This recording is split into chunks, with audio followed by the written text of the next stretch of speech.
I think it's a very good question because a lot of people think that.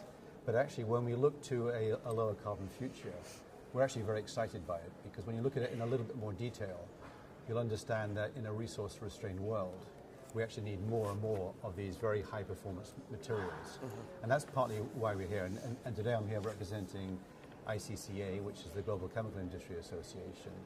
And we're here on a general point to try and convey that message that we do want to contribute our solutions to this very important climate protection challenge and the energy sustainability challenge. But also we have a very specific project on buildings efficiency, which I can cover a little bit later, if you like. Yeah, tell me about energy efficiency, because it's one of the key, I guess, one of the key ways in which we can obviously save energy, but also prevent the use of more fossil fuels. And many governments talk about energy efficiency as being, as efficient as power stations. They're almost a replacement for building a coal-fired power station or oil. So tell us a bit about how you see the chemical industry kind of interacting with that and what savings you think can be achieved. You're exactly right. And efficiency is definitely the underexploited opportunity.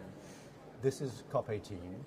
So we've been coming here to these events for 18 years, not myself personally, but many stakeholders. In the meantime, emissions are accelerating still, so we haven't really managed to tackle that huge acceleration of growth in emissions. And one of the reasons for that is we haven't been able to mainstream things and have everyone do something where they have benefits and also progress. And actually efficiency is the example where you can do exactly that. I would even term it a little bit more broadly in terms of resource productivity, because if you do it right, not only do you have efficiency in terms of less energy use, less greenhouse gas emissions, but you also have all kinds of co-benefits. And particularly in the building area, those co-benefits are a lot of local jobs, a lot of improvement in skills, because if you really go to a truly efficient building, you're going to need a much more skilled workforce. And a lot of institutions like we have here in the UNFCCC are able to contribute to that skills building, and that's one of the reasons we want to be here with some specific examples to demonstrate what can be done. And by the way, the opportunities, the amount you can reduce, the numbers are huge.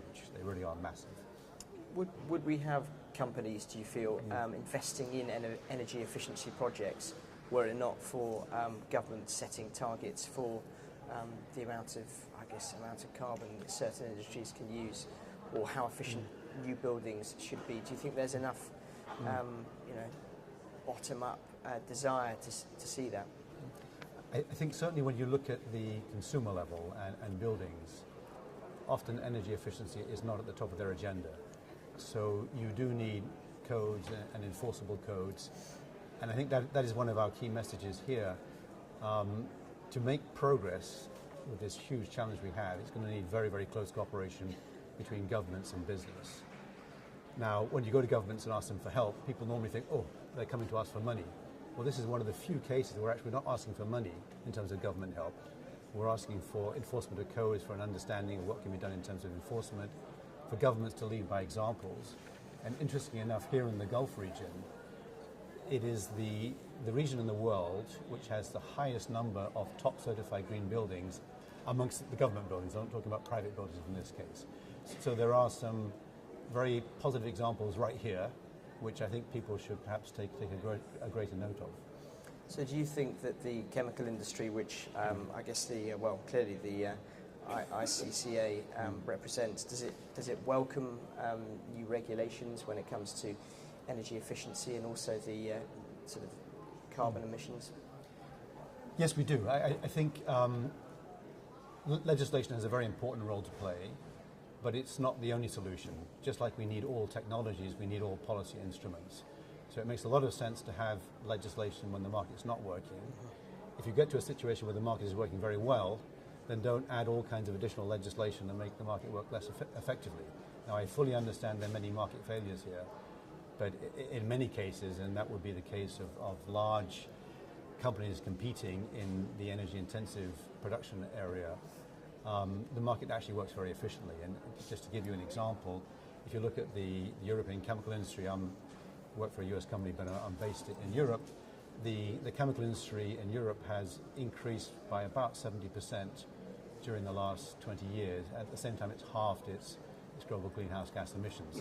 Now that's happened because of a very effective competition as producers have tried to build more and more efficient units and innovate and apply new technologies. So there it's working very well. At the final end user level, and that includes me, I know how I'm not that brilliant when it comes to managing my own carbon footprint. There you often do need government legislation, enforcement, but also training, capacity building, information, and that's one of the reasons we're here for our side event tomorrow afternoon, is to explain how a global association like ICCA can cooperate with other associations, in this case the International Energy Agency, produce some very specific examples of what can be done in the buildings industry, and then convey that to other bodies here who can also disseminate those best practices both for the developed and the developing world. I mean, you're clearly very progressive, and I remember talking to you last year about this issue as well, but why do you think it is then that so many chemical companies are implicated in lobbying Congress to prevent the EPA from enacting stricter environmental targets?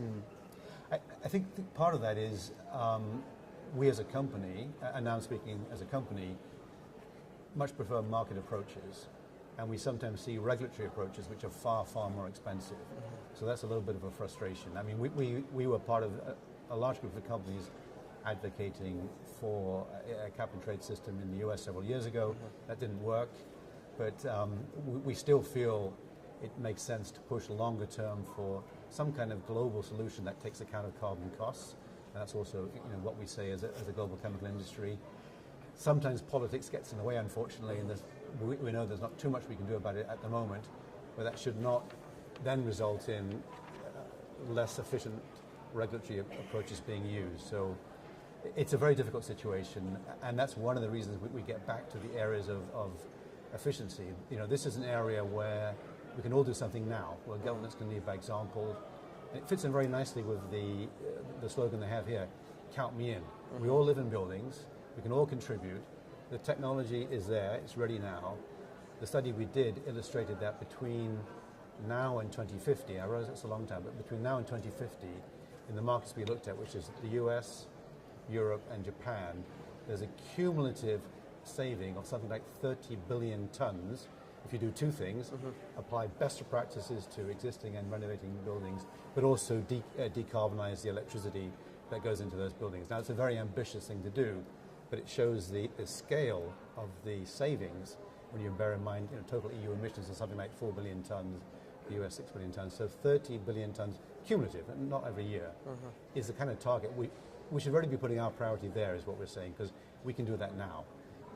We hope that they'll reach a global agreement soon, but it's going to be a slow process. So in the meantime, let's act where we can act. And in terms of efficiency, how effective do you think a global price for carbon would be in encouraging companies, individuals to think more carefully about how they use resources?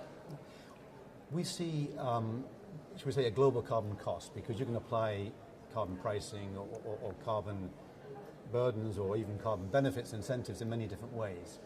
But the beauty of that is once you have some kind of carbon element in your projects, if you do your project properly, you're going to do what's called sensitivity analysis to look at what happens if the price goes way up and understand, will your investment make sense over the long term? So if you're building, particularly if you're building a very carbon intensive facility and you know there's going to be some kind of carbon penalty or maybe the lack of a carbon incentive, you need to look at what's going to happen in an extreme case, because carbon pricing is very unpredictable. And if you do that, then you're probably going to make smarter decisions about what you would build. So we very much believe that there needs to be a framework which can get to some kind of carbon-based system. Different companies, we believe in market approaches, others believe in other approaches. I don't want to talk on behalf of ICCA and all the options that are out there, but we all agree some kind of carbon system is needed, but it's needed globally, and then you make enormous progress on efficiency and indeed on innovation and new technologies as well. And I guess a final question, your role as Director of Energy and Climate Policy, what kind of feed-in do you feel that you have to Dow's long-term strategy? Because all of these big companies now, and it doesn't matter whether they're the World Coal Association or they could be the biggest polluter in the world, they all have directors of sustainability, but I guess I'm curious, and a lot of people are, how much how much impact do you actually have at board level? Is this just something so people can say, well, you know, we're looking into it, and we've cut the amount of, increased the amount of buses we're providing for our staff, or are you actually, you know, are you at board level making key decisions? I mean, our CEO is intensely interested in this area. He answers my emails very quickly, so I know that him and his board are engaged. I think that's true of many of the ICCA companies. I think also that many companies realize that a more sustainable approach makes a lot of sense if you want to be around a long time. I always tell people that, you know, eventually, if your business plan is environmentally unsustainable, you will fail eventually. It's difficult to predict the timelines. But equally, you've got to be economically sustainable. If you're not economically sustainable at the same time, then we know you'll fail very quickly. So you have to have both. And I think there are so many opportunities out there where you can do both, that we have decades where we don't yet have to get into the more difficult question of, will we do something which doesn't make economic sense? Because the opportunity is to do things that make environmental sense and economic sense and societal sense. They're so huge that there's lots to do. And I think buildings is a beautiful example, because governments need to grow, they need the jobs, they want to see the improvements, they can lead by example. It's very much the sort of count us all in type of approach. So I'm an optimist. Now, you have to be an optimist to come here, I accept that, but I think many of the delegations who come here from our side are also optimistic, not to belittle the challenge, but we believe over the long run we can make a difference.